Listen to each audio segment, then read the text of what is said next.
Olá pessoal, estamos no ar com você com o Dinheiro de Hoje, o seu programa sobre investimentos aqui nessa parceria entre a Com Dinheiro e a BMC News, para trazer para vocês as principais mentes do mercado, quem faz o mercado financeiro brasileiro acontecer, para aquele bate-papo para tornar a sua carteira de investimentos melhor a cada dia. E como vocês já sabem, como é tradição já aqui do programa, nessa semana, em homenagem ao Dia Internacional das Mulheres, nós estamos trazendo personalidades femininas do mercado para bater esse papo com vocês, contar um pouco sobre a carreira, sobre a trilha delas no mercado financeiro. E hoje nós temos aqui a participação mais do que especial da Amanda Coura, que é diretora de gestão da Suno Asset, para bater um papo com a gente sobre o que é tocar o dia a dia de uma asset, começar uma asset praticamente do zero, digo praticamente porque a Suno já tinha uma marca forte, né? Isso também ajuda, mas começar praticamente do zero e alcançar aí, superar a marca do R$ 1 bilhão, que é o que muitas assets têm vontade de fazer, além de, naturalmente, contar um pouquinho dessa trajetória maravilhosa dela no mercado financeiro brasileiro esperando e inspirando jovens futuras financistas a trilharem o mesmo caminho. Amanda, é um prazer recebê-la aqui no Você com Dinheiro de hoje. Muito obrigada pelo espaço aqui, para a gente poder estar falando de um tema tão legal, né, que é mulheres no mercado financeiro. E estou ansiosa para começar o nosso bate-papo. Poxa, vamos começar do comecinho, então. Conta pra gente o que te fez ir para o mercado financeiro, como esse bichinho picou você? Então vamos lá, a gente estava até conversando um pouco antes aqui sobre faculdade, né? Eu sou uma pessoa que fiz administração de empresas, porque na época eu estava muito perdida do que fazer de curso. E na faculdade, pelo menos na faculdade que eu fiz no último ano, você tem que escolher uma área para se especializar. E aí, passando ali por todos os cursos, eu sempre fui uma pessoa muito curiosa, que sempre gostei de aprender mais, me desafiar. E eu senti que a área ali que mais trazia isso para mim, né, esse desafio, essa vontade de aprender, de entender mais de coisas diferentes, era a especialização em finanças. Então, logo na faculdade já me especializei em finanças e foi só lá que eu comecei a entender um pouquinho mais do mercado, né, isso faz um tempinho atrás. Então, o mercado financeiro não era tão difundido assim, né, entre pessoas físicas, a gente tinha muito menos investidores do que hoje, que já tem quase 20 milhões. E aí eu comecei a entender um pouquinho mais as estruturas e falei, poxa, isso é muito legal, né? O mercado financeiro tem várias possibilidades, quero estar nesse mundo, quero estar inserida aqui para aprender cada vez mais. E logo, desde o meu primeiro emprego ali na faculdade, né, ainda de estagiária, eu comecei a mirar para essa carreira de mercado financeiro. E desde então, faz 9 anos, né, que eu estou atuando no mercado, só trabalhei em empresas de investimento, de diferentes pegadas, né, de diferentes setores ali, mas sempre no mercado de capitais. Então foi algo que eu conheci na faculdade, comecei a gostar e me apaixonei durante minha vida nas minhas experiências aí profissionais. Conta um pouquinho da sua trajetória. Você sempre focou na parte de investimentos, teve passagens pela distribuição. Como foi essa trajetória até ser head de asset hoje? Então, na verdade, ela começou de uma forma bastante operacional. Meu primeiro emprego foi numa securitizadora. Securitizadora, para quem não conhece, são empresas que emitem títulos de dívidas de renda fixa, CRI e CRA, basicamente. E eu comecei nessa securitizadora, que era uma securitizadora nova, ela ainda estava montando todos os processos, e eu lembro que o primeiro desafio que me foi dado foi, olha, mano, a gente está começando a empresa, então a gente precisa de uma pessoa aqui que monte todas as análises, as estruturas de dívidas, os processos de gestão. Então era literalmente tudo bem focado nesse operacional de planilhas, de números. E foi quando eu comecei a entender um pouco mais de estruturas de dívida, de investimento. Fiquei nessa empresa por 3 anos. Gostei bastante porque começou numa carreira, né? Igual quando a gente fala que quem trabalha em uma gestora, por exemplo, em uma asset, muitas pessoas começam no middle, no back e vão para a gestão. Porque você aprende o operacional das coisas, entende ali toda a dinâmica, até você realmente fazer uma gestão de um fundo, né, de investimento, de um portfólio de alocação. Então comigo foi muito parecido, né? Eu comecei numa securitizadora, fazendo dívida, montando modelagem, montando muito documento, então comecei bem no operacional, mas aprendendo muito detalhe das estruturas. Então foi uma experiência bastante rica, numa empresa que estava começando também, mal tinha funcionários, mal tinha processos, então para mim eu tive uma exposição muito grande a poder criar as coisas do zero, e nesses 3 anos que eu passei lá, assim, uma experiência muito completa mesmo dessa emissão de dívidas no detalhe, né? Cheguei lá, comecei como estagiária, fiz minha carreira lá até analista sênior, tive lá um time de 5 pessoas, então eu já ganhei bastante responsabilidade, e foi quando eu senti a vontade de dar um passo a mais na minha carreira, né? Foi bom, eu acho que essa parte mais operacional, né, mais de estruturação só de dívida, entendi bem, queria entender o outro lado do mercado, né? Quem que investe nessas estruturas? Como é que funciona para quem está colocando dinheiro, né? E foi quando eu fiz uma migração de carreira para trabalhar efetivamente em assets, né? Em empresas que montam fundos de investimento, que montam portfólios de investimento. E eu fui para uma empresa de investimentos estruturados, que chama SRM Asset. É uma gestora que opera com FDICs. FDICs são fundos de investimentos de direitos creditórios, né? Então são fundos que têm bastante complexidade no que tange a alocação. Eu fui para montar um fundo desse. A gente montou um fundo muito bacana, a gente conseguiu uma nota de crédito dos Estados Unidos, da Fitch. Então foi um trabalho totalmente diferente do que eu estava acostumada a fazer, né? Antes eu trabalhava mais no back ali, por detrás, mudando ali, eu comecei a trabalhar mais no front, estruturando produtos, vendendo teses de investimento. E aí eu comecei minha carreira de gestão, me apaixonei, né? Sempre fui uma pessoa que gostava de começar projetos do zero, né? Então criar as coisas, sempre trabalhei em empresas menores, né? Que ainda estavam se estabilizando ali, lançando fundos. E essa minha passagem na SRM foi exatamente isso, né? Foi montando ali uma área. Depois eu fiquei uns 4 meses ali sem trabalhar, fazendo projeto de valuation autônoma, para pensar um pouco o que eu queria fazer, né? O rumo que eu queria dar para minha carreira. A SRM acabou focando em fundos abertos, de ações. Eu sempre fui uma pessoa do mundo de estruturados, né? De desenhar estruturas, desenhar dívidas, desenhar fundos. Então, fiquei uns 4 meses ali pensando um pouco, né? Para que rumo eu ia dar para minha vida. E decidi que eu queria continuar atuando com gestão mesmo. E foi quando eu recebi um convite para ir para a RB Capital, que é uma gestora focada em fundos imobiliários. Cheguei lá com o desafio de alocar 2 fundos que somavam 400 milhões em projetos de desenvolvimento imobiliário. Fiquei lá na RB pouco mais de 1 ano, consegui fazer toda a alocação, também uma tese daí totalmente diferente, né? Residencial, Praça de São Paulo, você alocar fundos de investimento que tem uma complexidade muito grande, né? Aprovar projeto, aprovar arte, começar vendas. Então, participei de todo esse ciclo, deixei os fundos lá investidos e foi quando a Suno Asset surgiu, né? A Suno hoje, que a gente está gravando aqui, está fazendo 7 anos, mas a gestora Asset efetivamente tem 3 anos de mercado e logo que ela começou a ser montada eu fui para lá, no 2º mês da Suno. E com esse desafio, né, de também desenhar toda uma área ali de produtos estruturados, de treinar time, de levantar fundos de investimento. E tô lá desde que a gestora começou. Comecei nessa área de head, né, de produtos estruturados. E no finalzinho do ano passado, eu assumi essa diretoria de gestão. Então esse é um resumão desses 9 anos aí de atuação, todos focados em mercado financeiro, mas em diferentes frentes de atuação, diferentes produtos. Muito bacana. E você foi o mote da abertura, né?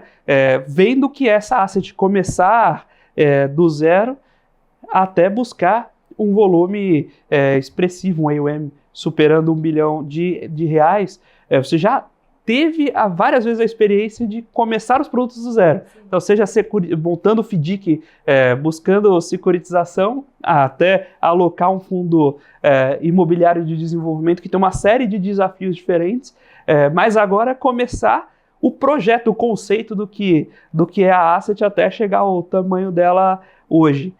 Quais são os maiores desafios para colocar uma asset de pé? Porque muitas vezes a gestão de investimento como ela é uma das carreiras que dentro do mercado de capitais mais brilha os olhos, né? E a gente tem aqueles movimentos do pessoal que começa dentro de uma gestora e vai lá e sai para montar a própria asset, né?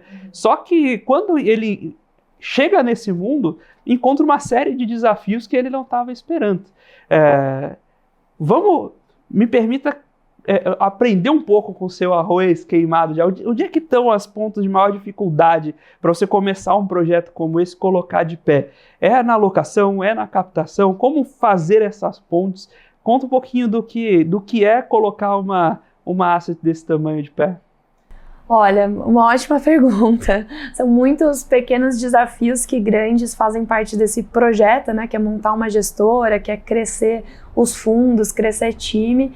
E eu acho que tem alguns principais pilares, né? Então, acho que, primeiro, o direcionamento que você quer dar para sua gestora, né? No Asset, a gente tem um posicionamento muito forte de produtos estruturados, né? Para você ter bons produtos estruturados, é fundamental todo o processo ali, desde montagem do produto, que aqui no caso é um fundo, né, porque a gente está falando de uma gestora, até o treinamento do time, alocação. Então você tem que ter o cuidado de montar toda essa esteirinha bem feita, né? Decidir, agora está o momento de mercado ideal para lançar um fundo imobiliário de dívida. Um fundo agro, né, que agora é um tipo de investimento que está muito à tona. Acho que essas leituras de mercado são efetivamente fáceis assim de fazer, né, que as pessoas têm uma percepção maior. Agora, o que está por trás disso é que é o grande desafio, né? Então, eu diria que, primeiro, treinar um bom time. Lá na Suno Asset, as pessoas que estão lá dentro, muitas delas começaram lá, fizeram carreira lá, se desenvolveram lá. Então são pessoas que têm uma cultura muito forte, não só da empresa, mas também nessa nossa veia de estruturação primária, né?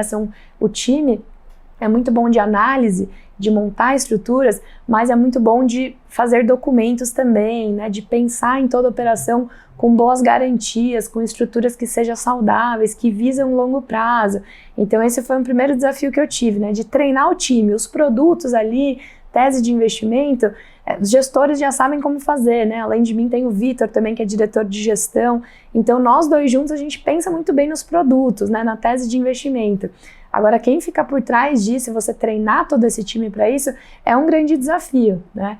Depois disso tem toda a gestão, que é a vida efetivamente desses fundos, né? Então, a gente passou por alguns ciclos de mercado agora muito desafiadores, né? A gente teve um ciclo de crédito que acabou chacoalhando bastante o mercado de renda fixa, um ciclo agora de agro, né, que está tendo um ruído ali de um fundo agro ou outro que está passando por uma dificuldade. Então é aí que você vê se a tese realmente foi bem montada e se a alocação ali foi bem feita pelo seu time, né? Nesses momentos de crise é que você testa as estruturas. Então esse é um outro aprendizado, né? Será que o desenho que a gente fez está funcionando bem, né? O fundo está continuando performando, mesmo com essas dificuldades do setor, com essas dificuldades do mercado? E eu acho que um principal desafio, que foi o que eu tive na Suno Asset, que eu não tive tão ativamente nas outras passagens, né, de outras empresas, foi essa parte estratégica, né? Quando você assume um cargo de diretoria, você pensa não só no time, não só no dia a dia, não só na alocação, mas muito no rumo da empresa, né?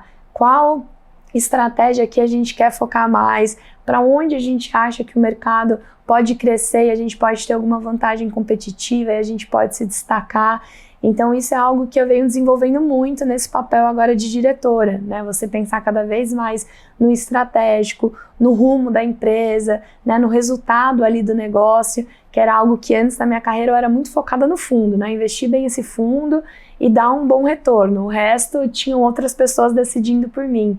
Então, quanto mais, né, você vai absorvendo esse escopo, mais estratégico você tem que ser e garantir que os pratinhos ali do dia a dia estão bem equilibrados. Então, esses foram assim, os principais desafios que eu passei, foi muito resumidamente, mas tudo isso foi feito em 3 anos, né, que eu tô em abril agora, eu vou fazer 3 anos de empresa, 3 anos aí de Suno Asset, e que a gente foi endereçando todos esses projetos e vendo os resultados, né, os fundos estão indo super bem, a Asset já está indo para os seus 2 bi sobre gestão, são quase 200 mil investidores, então quando a gente olha esses números, a gente consegue tangibilizar, né, o trabalho sendo feito em pessoas confiando na gente, né, em retorno. Então foram um pouco esses os desafios e que a gente vai medindo todos os dias basicamente se está dando certo, mudando rota, né, eu acho que também quanto mais alto ali é o cargo, mais responsabilidade, mais humilde você tem que ser de tentar direcionar logo, falar, não, pessoal, tentamos isso, não deu certo, construir junto com o time, né, algo que eu valorizo demais, eu ouço ali o meu time todos os dias, basicamente, a gente tem uma troca muito forte. Então, tudo isso são percepções, né, que você vai pegando para ir construindo todos esses degrauzinhos aí de crescimento da gestora. Então, está sendo um trabalho incrível, muito desafiador, mas que a gente está conseguindo colher aí bons frutos. Você trouxe um ponto que eu acho que é fundamental, é super interessante, Eu ia perguntar um pouco sobre a ideia de começar uma asset dentro da Suno, mas você já deu um preview sobre o que é a decisão estratégica para uma asset, porque vai ter posicionamento. Poxa, eu quero me posicionar como asset estruturados, eu quero me posicionar como asset de líquidos, eu vou focar em fundos fechados listados, eu vou focar em fundos abertos, e aí como é que eu vou fazer a gestão de passivo para isso não comprometer minha estratégia? Então, isso tudo vem muito antes de qual ativo eu vou comprar. Como eu vou montar meu portfólio de produtos? Né? E para quem eu estou montando esse portfólio de produtos? Afinal de contas, a gente tem mais de 900 assets no Brasil já. E por que eu vou criar mais uma? E aí eu vou passar essa bola para você. Por que criar mais uma asset dentro do universo de gestoras que a gente já tem desenvolvidas no Brasil? Essa é uma pergunta muito boa e que foi muito pensada para ser respondida. Então, a Suno, que é o grupo, né, que faz parte da Suno Asset, está fazendo 7 anos hoje, né? Como que a Suno começou? Acho legal dar uns passinhos para trás para a gente pensar como a gente teve essa decisão, né, de criar uma gestora. A Suno começou como uma casa de análise, né, que vendia assinaturas, basicamente, de carteiras recomendadas de renda variável. Então, muito focada no mercado de ações e muito focado no mercado de fundos de investimento imobiliário, né? Nessa época, quando o Thiago Reis, que é o fundador, começou há 7 anos atrás, a Bolsa Brasileira ainda tinha uma representatividade muito baixa de pessoas físicas, né? Hoje a gente já está indo para quase 20 milhões, mas naquela época a gente tinha, sei lá, 1 milhão de pessoas. Cresceu absurdamente, né? Principalmente ali quando os juros caiu demais, né, no Brasil, que o pessoal começou a buscar outros tipos de investimento, foi quando a gente teve esse boom, inclusive de gestoras, né, que era uma oportunidade, não, vamos montar fundo, que o pessoal está olhando cada vez mais atentamente para isso. Então, na Suno, a gente já estava construindo esse ecossistema de soluções financeiras. Começou ali com a research, né, fazendo recomendações de investimento. Depois a gente foi ter a assessoria, que era um atendimento para quem queria ali tirar mais dúvida, né, bater mais informações de carteira, até que, ouvindo os clientes, né, a Suno é uma casa de varejo, uma casa que se posiciona muito para a pessoa física, né? A gente tem culturas e valores muito fortes, que é difundir investimento financeiro para qualquer investidor. Então, sentindo as dores ali dos investidores, a gente viu que faltava um pedaço de negócio estratégico dentro da Suno, que era você ter uma gestora, né? Tem investidores que não tem tempo de ficar lendo relatórios, de ficar montando suas próprias alocações. Então a gente tinha uma base muito forte de clientes, né, que clamavam assim, não, Suno, você não vai ter opções prontas de investimento, né, abrir fundos para que a gente possa comprar uma cota e essa uma cota reflita toda uma alocação estratégica, né? Então foi uma sacada do Thiago, né, o fundador, junto ali com todos os conselheiros da empresa, de não, vamos começar uma área de negócio, porque existe uma demanda reprimida aqui que a gente está recebendo dos nossos clientes. E quando a gente começou a Asset, né, lá 3 anos atrás, a gente pensou, tá bom, vamos começar a gestora agora. Isso era época de pandemia, né, assim, o mercado, a gente sem muito direcionamento de crescimento, de economia, como que a gente vai se diferenciar, né, como que a gente não vai ser só mais uma gestora. E foi aí que a gente pensou, não, vamos montar produtos estruturados que tem um DNA muito forte aqui do time, né? O time que monta, o time que aloca, e vamos explorar frentes que a gente entende que são frentes que podem ter um crescimento muito grande, né? Então, por exemplo, a gente está explorando muito o agronegócio, né? A gente já tem um FIAGRO, a gente já tem um FDIC, a gente está fazendo alguns outros FDICs que são estruturas mais sofisticadas e um segmento agro, que ficou disponível na Bolsa via FIAGRO em 2021. A gente está focando muito no segmento de infraestrutura, né, que antes era um investimento muito restrito para investidores qualificados, né? Então a gente já traz um fundo que investe só em energia limpa, né, um fundo que investe só em debêntures incentivadas. Então acho que o grande diferencial da Suno é pensar nessas estruturas sofisticadas, porque o time de gestão sabe fazer isso, mas trazer isso para uma realidade de um pequeno investidor, né, de um fundo que seja listado, que uma pessoa possa comprar a partir de 10, de 100 reais e comunicar isso muito bem para esse nosso público-alvo. Então, acho que essa foi a grande sacada, né? A gente nasceu ali de uma empresa que é muito focada no cliente, que são as pessoas físicas, e trazendo as melhores soluções. Nisso, a gente viu que tinha um gap no mercado, né? Tinham muitas boas soluções que ainda não eram disponíveis para o investidor geral. Então, a Suno Asset tangibiliza muito isso, e isso faz parte ali da nossa missão E é assim que eu acho que a gente está conseguindo se diferenciar desse mar aí de outras gestoras que existem. E nessa linha de ter os fundos fechados listados, né?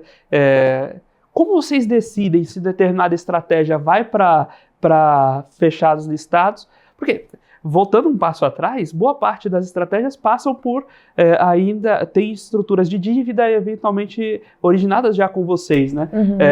E aí como vocês vão decidindo se isso vira um produto fechado listado ou se vai ser um produto aberto? Porque a gente tem os trade-offs, né? Produto fechado você não tem o risco de um saque coletivo que vai atrapalhar a sua estratégia. Por outro lado, você também não consegue aumentar a captação conforme novas emissões, a não ser que você faça uma assembleia, uma nova subscrição. Como é que vocês calibram esse trade-off para decidir, olha, essa estratégia a gente vai por um listado, essa aqui a gente vai para um fundo aberto?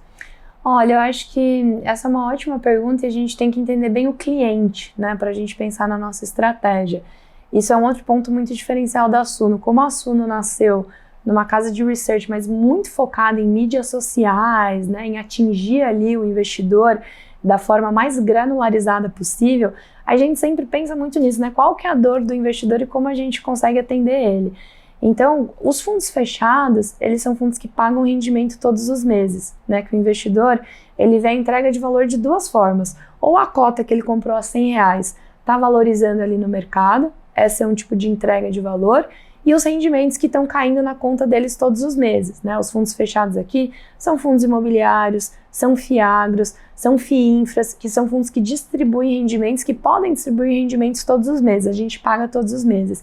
E a gente entendeu que o brasileiro, investidor pessoa física, ele ainda está entendendo desse mundo de investimento. Então, o que ele puder tangibilizar disso para ele, fica mais claro a estratégia. Então, você pagar um rendimento na conta do investidor é você tangibilizar que ó, o negócio está dando certo, eu estou distribuindo rendimento para você.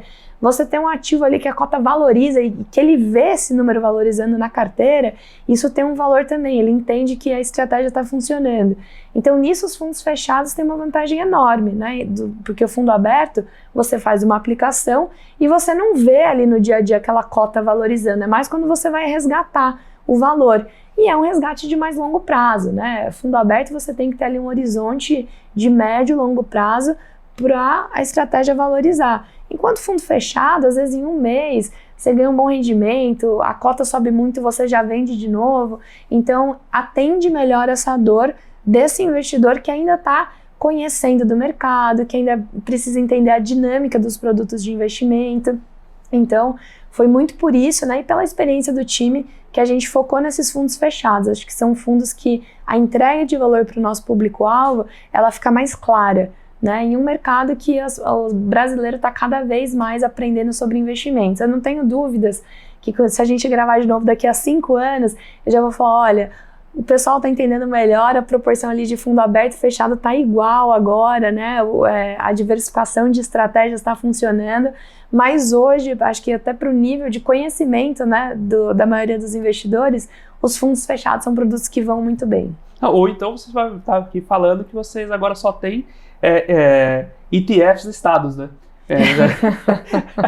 O mercado já vira de uma vez, né? Vai para outra direção de uma vez por todas. Exato, que é o que está já acontecendo no mercado americano. E para quem eventualmente está chegando agora, tem uma diferença fundamental que é o fundo aberto, quando você sai, você não vende sua cota para outro, você está pedindo de volta o dinheiro da asset. A asset tem que desmontar a posição e te entregar o dinheiro, lógico.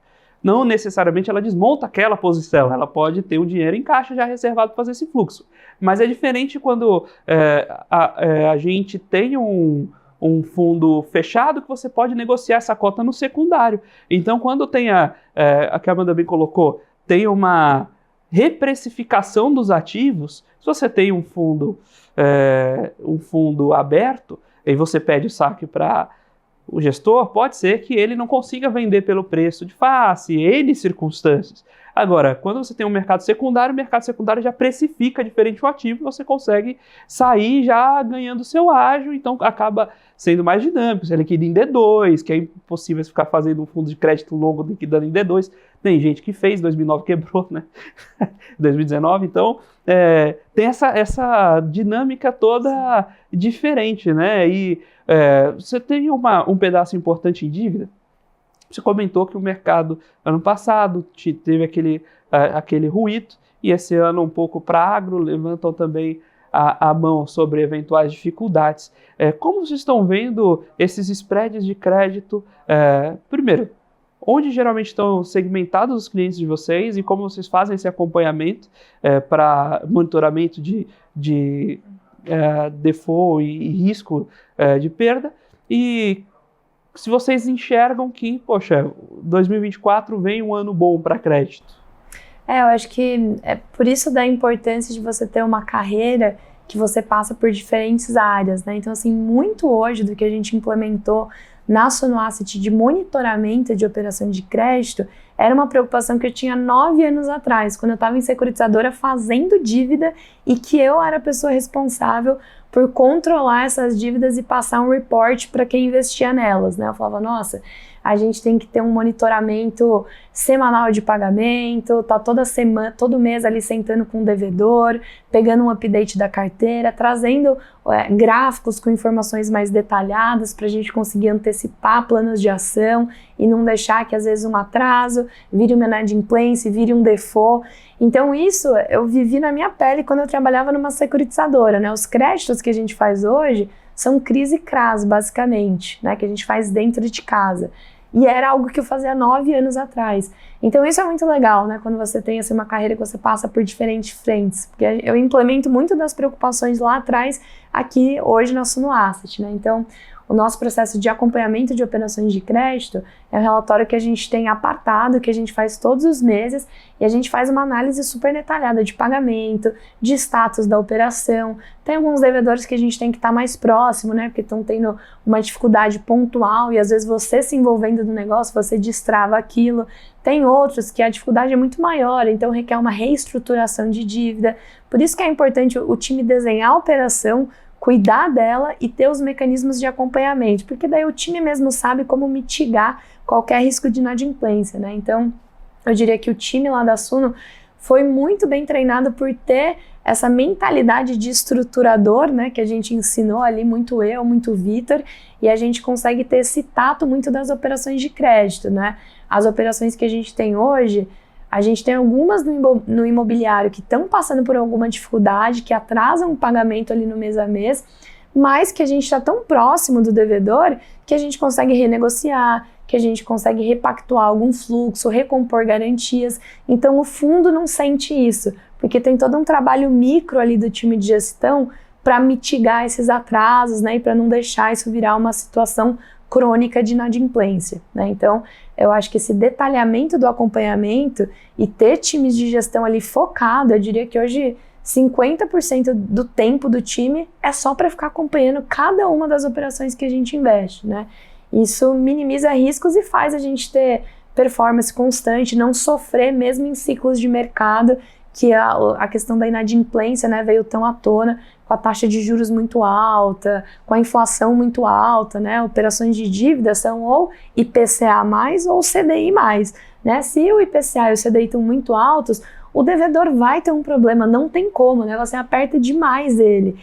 Então a gente teve, ano retrasado, né, principalmente ano passado, essas dívidas muito elevadas, né, o devedor ele quase sufocado. Então é nesse momento que você tem que estar mais próximo ainda dele, né, para entender as dores, para flexibilizar pontualmente se for preciso, porque a gente sempre está focando na saúde total da operação, né? Então acho que esse momento de mais de estresse de crédito, porque as operações estavam muito caras para quem estava devendo, a gente passou, né? A gente está hoje num cenário que a inflação está mais controlada, que o juros está caindo, não vai ser mais 2% ao ano, acho que nunca mais, acho que esse cenário não existe mais, mas pelo menos, né, tá aliviando ali.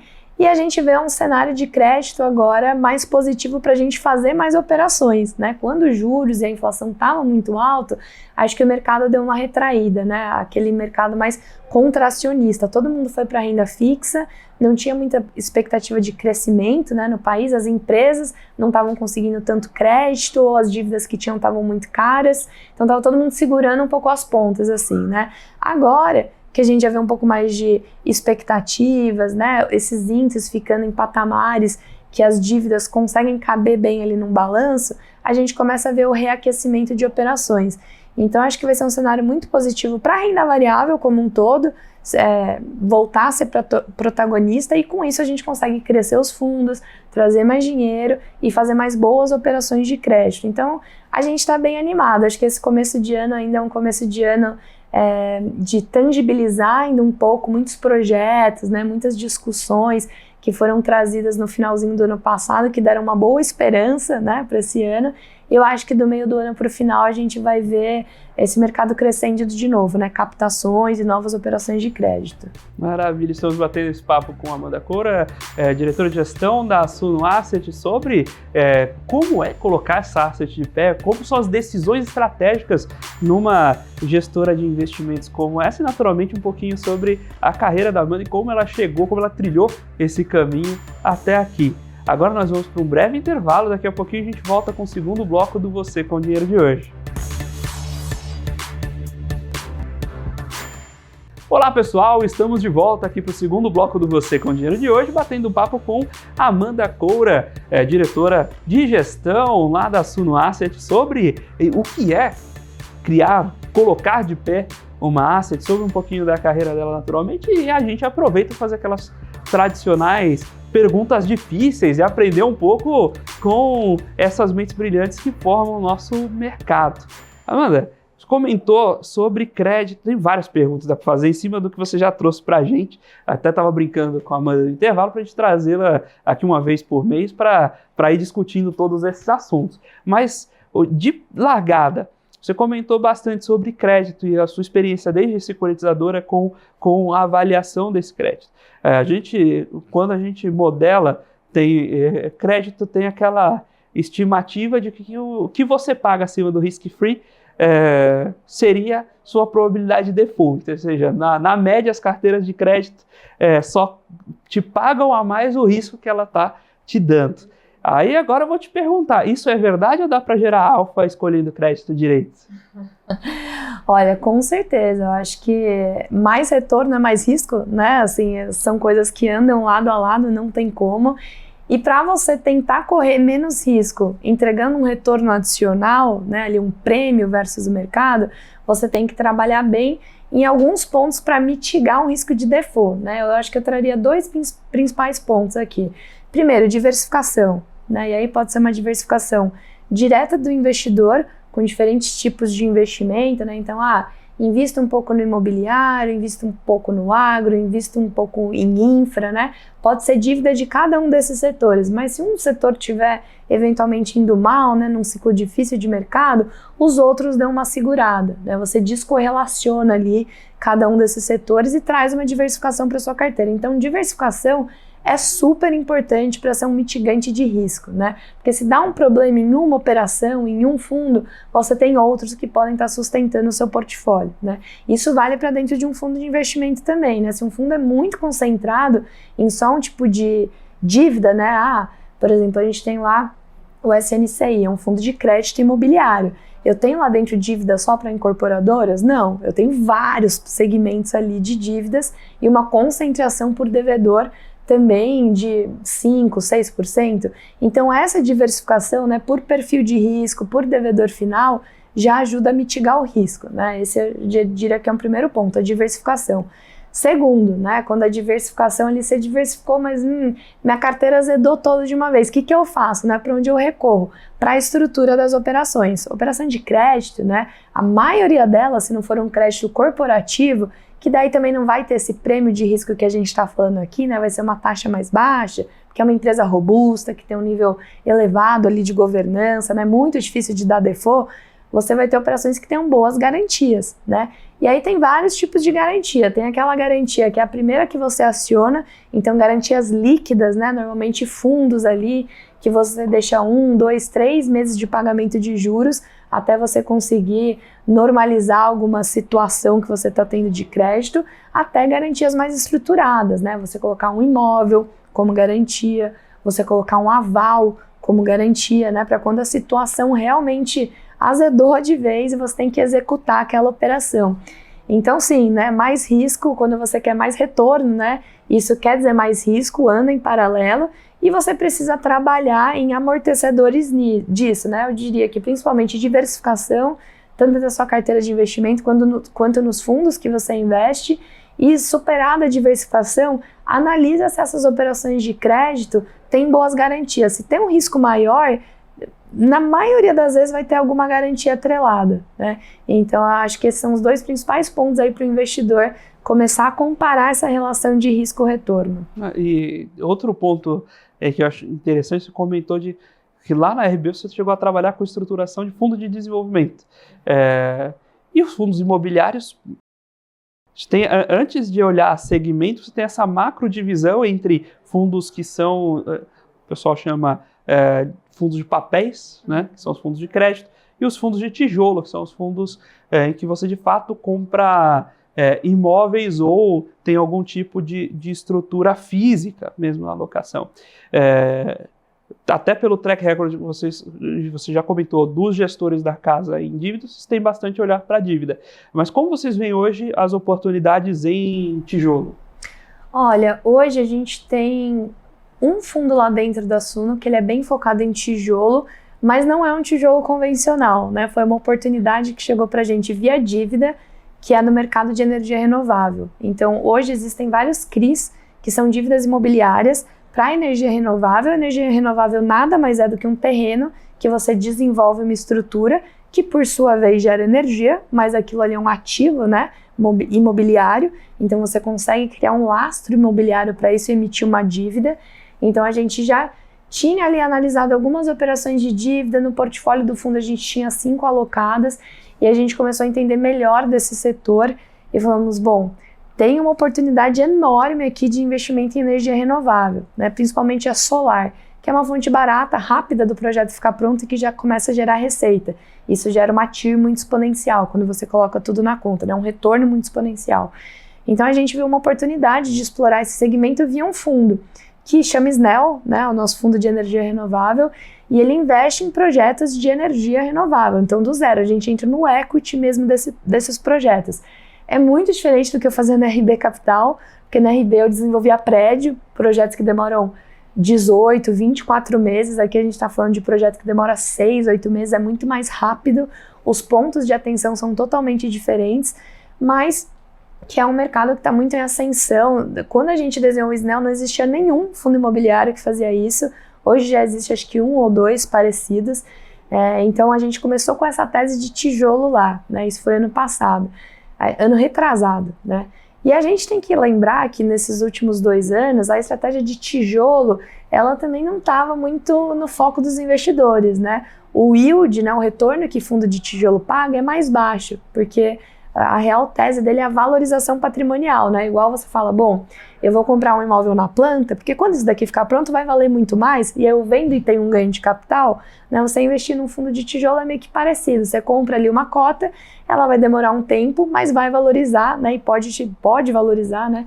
E pode te trazer um bom retorno. Enquanto isso, o que você recebe, o pinga-pinga ali do mês a mês é mais baixo. Então, quando o CDI aumentou muito, a renda fixa ficou muito mais atrativa que várias opções de investimento. O fundo de tijolo, então, nem se fale, né? Então, desde que a gente fundou a Suno Asset, foi um mercado muito adverso para fundo de tijolo tradicional.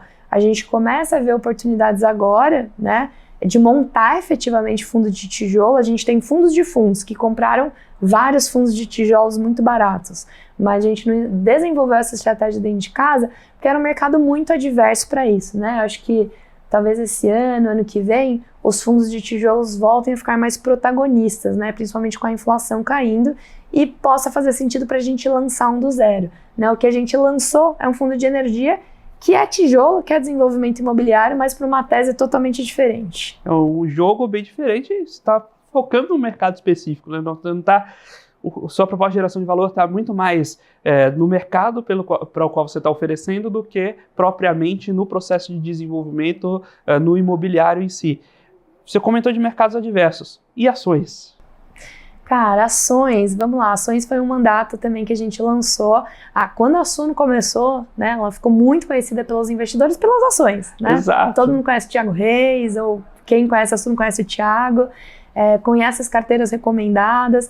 Então, quando a gente lançou a gestora, além de pensar nesses fundos estruturados, né, que hoje é a maior parte aqui do nosso patrimônio, a gente quis também lançar uma estratégia de ações, né, fundos ali que tinha uma filosofia de investimento que seguia a filosofia da research, né, para a gente estar alinhados ali até culturalmente, e carteiras muito boas, né, os nossos fundos de ações já têm um histórico de 2 anos, estão com a alfa acumulado muito alto.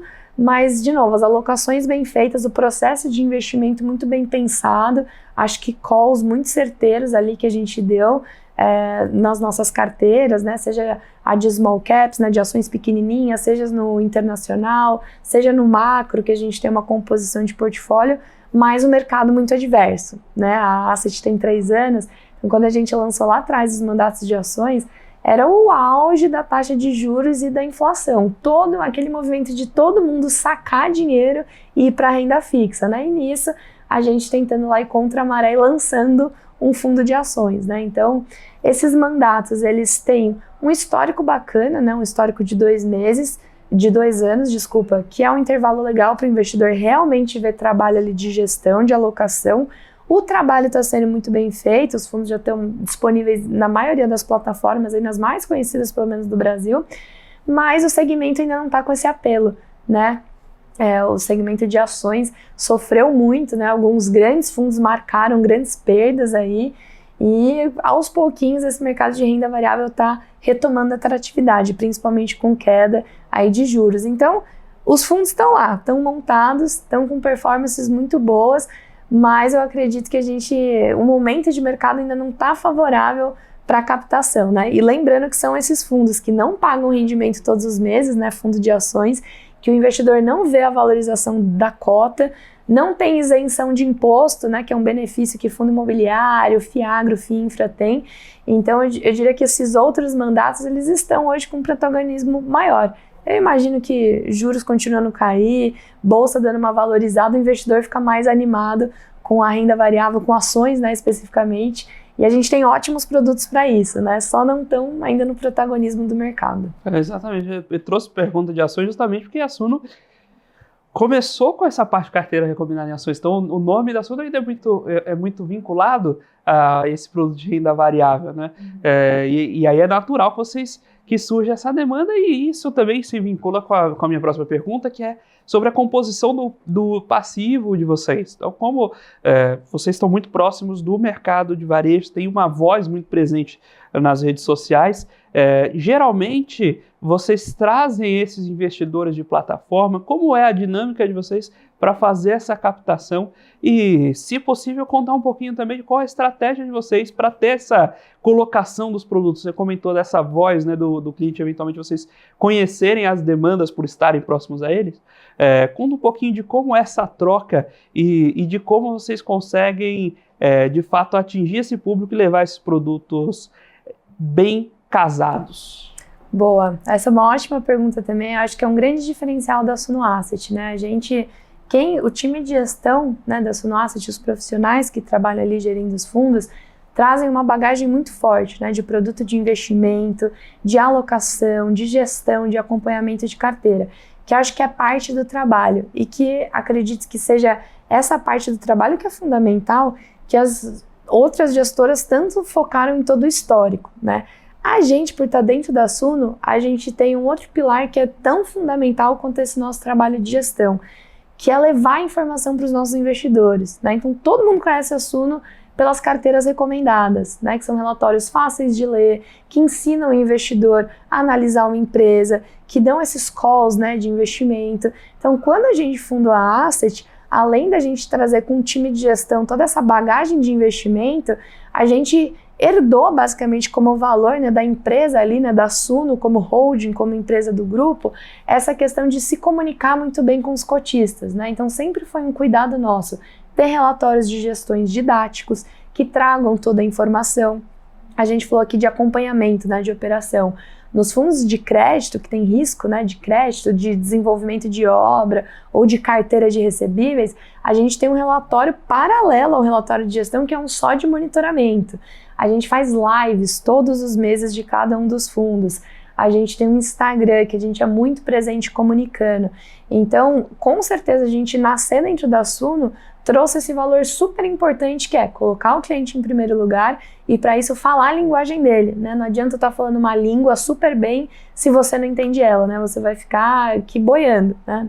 Então, a gente trouxe isso como valor da Suno e esse é um grande diferencial nosso, né? A gente consegue levar a informação muito mastigada, com muita transparência para o mercado, e isso tem vários reflexos, né? Um deles é a pergunta que você fez, esse aumento de cotistas, a gente tem quase 200 mil cotistas, se soma todos os fundos, é um número muito bacana para uma gestora que tem 3 anos, a gente tem fundos que têm alta liquidez no mercado, né? Então, se você quer montar, fazer uma posição, você tem lá fundos que têm 1 milhão, 2 milhões de liquidez por dia. Isso para o investidor é ótimo. E a gente tem uma performance de cota, né? O que é a performance? É o rendimento que eu distribuo, então traduz um pouco do meu trabalho de gestão, mas é também o valor da cota no mercado, né? O valor da cota no mercado é a oferta e procura, né? Quanto mais pessoas procuram aquilo, você vai vendendo e colocando preço.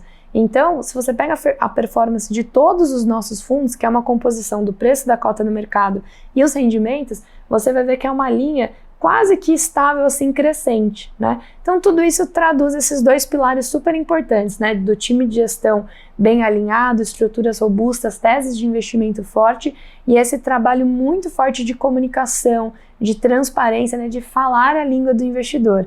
Então, essa é uma ótima pergunta e traduz um pouco desse nosso trabalho também, que dá trabalho, que a gente dedica muito tempo, mas que a gente vê nesses números, né, o reconhecimento desse trabalho. Você consegue ter um cheiro assim de quanto quanto do passivo vem desses investidores de plataforma entrando nos fundos abertos e quanto vem dos fundos que são comprados direto na bolsa? Diria que a gente deve ter uns 80% pelo menos nos fundos direto da bolsa, nos fundos fechados. Que bacana. E aí, de novo, vem é um outro jeito de enxergar fundos. Que a gente fala sobre a revolução justamente do acesso via plataforma, mas poder negociar a cota do seu fundo na bolsa é um outro avanço para liquidez, essa questão de secundário, você conseguir, de fato, se desfazer da sua posição quando você quiser recuperar, absorvendo os ganhos.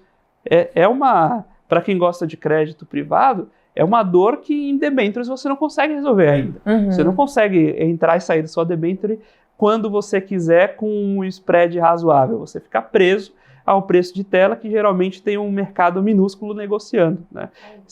Isso faz toda a diferença. Ainda mais para os pequenos investidores, né? Um ponto crucial, eu diria.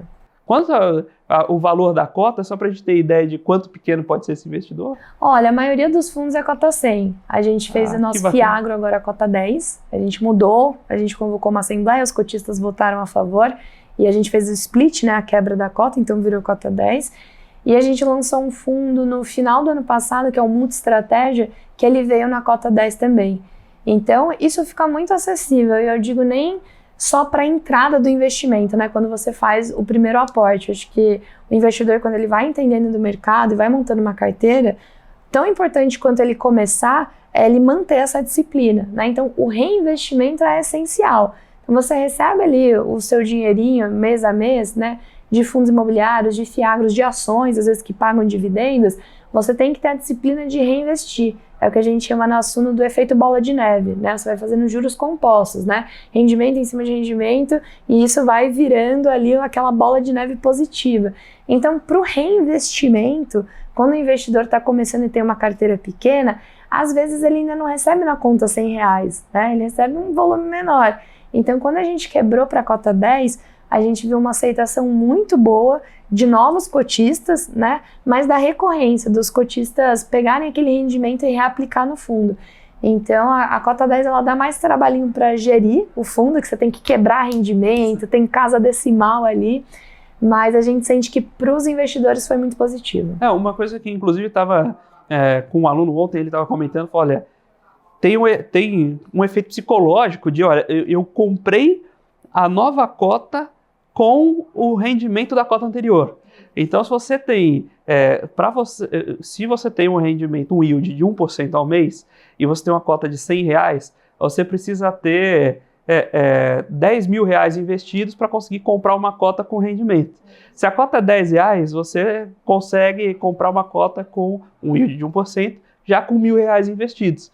Isso faz uma diferença muito grande, especialmente para esse investidor que se sente premiado em conseguir comprar uma cota nova com o rendimento das cotas antigas, né? Dá uma dinâmica diferente para o mercado.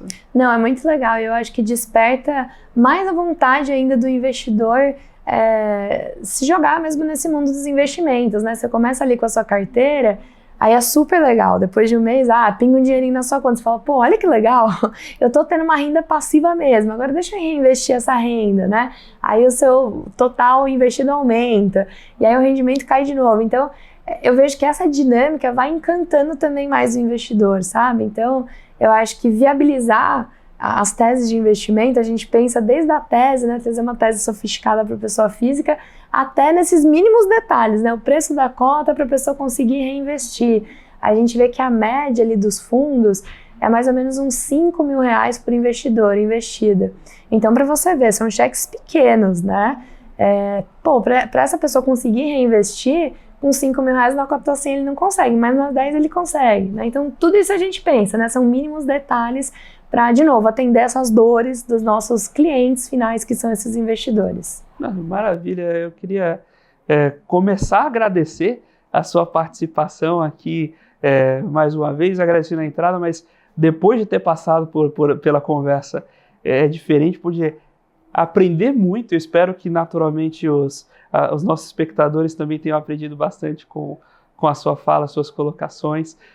Foi realmente uma aula aqui de como foram essas construções, essas pequenas dores do dia a dia de colocar uma operação como essa de pé. E, poxa, já está mais que convidada a fazer muitas outras rodadas aí.